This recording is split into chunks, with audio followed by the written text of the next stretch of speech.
राधिका, तू तुझे देखकर बड़ी खुशी हुई। तेरा आना यहाँ पर कैसे हुआ? प्रीति तुम? अरे मेरी छोड़ो, तुम्हारा कैसे आना हुआ? अब हम तो अमीरों में से हैं ना, एक जगह तो हम रह नहीं सकते, तो यहाँ वहाँ आना जाना तो लगा ही रहता है। तू अपनी बता, तेरा यहाँ पर आना कैसा हुआ? अब तुम गरीबों को तो सोचना पड़ता है ना कि कैसे कहाँ जा सकते हैं, क्योंकि पैसे तो नहीं होते तुम लोगों के पास। बेचारी प्रीति बहुत ही सीधी सादी थी, उसका मिजाज बहुत सीधा साधा किस्म का था, जिसका फ़ायदा राधिका जैसे लोग अक्सर ही उठाते थे। इतनी इंसल्ट के बावजूद प्रीति राधिका को अपने घर बुलाती है। अरे छोड़ना राधिका, अमीर गरीब ये तो आम बात है। तो मेरे घर कब आ रही है? वैसे भी शादी के बाद तो हमारा मिलना ही नहीं हुआ, तूने मेरा घर भी नहीं देखा ना अब तक। ओह हेलो, मुझे तुम्हारे घर में कोई इंटरेस्ट नहीं है और मैं तुम्हारे घर में आऊँगी तुमने ये सोचा भी कैसे? अरे कम से कम अपनी ना सही मेरी औकात देखकर तो बात करती तुम।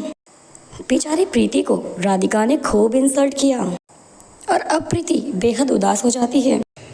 आज प्रीति को राधिका की बात इतनी बुरी लगी थी कि उसका घर पे भी किसी काम में मन नहीं लग रहा था। अरे प्रीति, ये क्या बात है? जब से तुम मार्केट से आई हो मैं देख रहा हूँ तुम कुछ उदास उदास लग रही हो। कोई बात है तुम मुझसे बता सकती हो? नहीं नहीं, ऐसी तो कोई बात नहीं है। आपको ऐसा क्यों लग रहा है? अच्छा ठीक है, तो मैं काम के लिए जाता हूँ। आते वक्त कुछ चाहिए होगा तो तुम मुझे फ़ोन कर देना। राहुल के काम पे चले जाने के बाद भी प्रीति का मूड ठीक नहीं होता है। हे ऊपर वाले, तूने हर इंसान को एक बराबर क्यों नहीं बनाया? किसी को बेहद पैसा दिया तो किसी को बेहद गरीबी दी।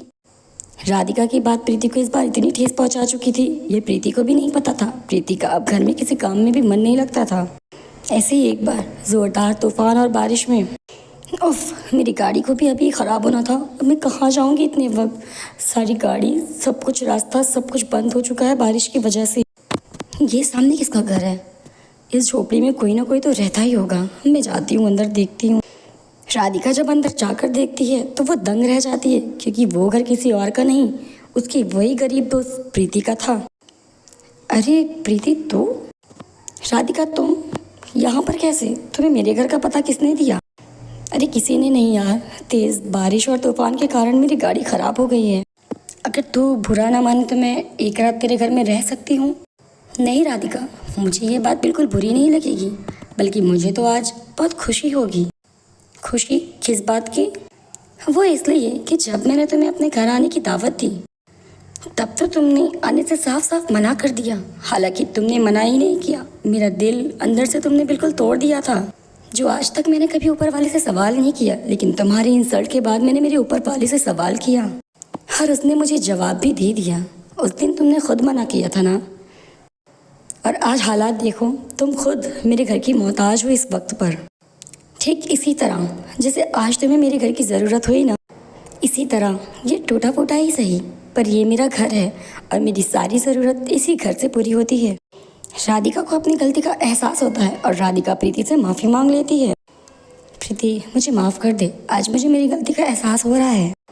मुझे तेरे साथ ऐसा सलूक बिल्कुल नहीं करना चाहिए था।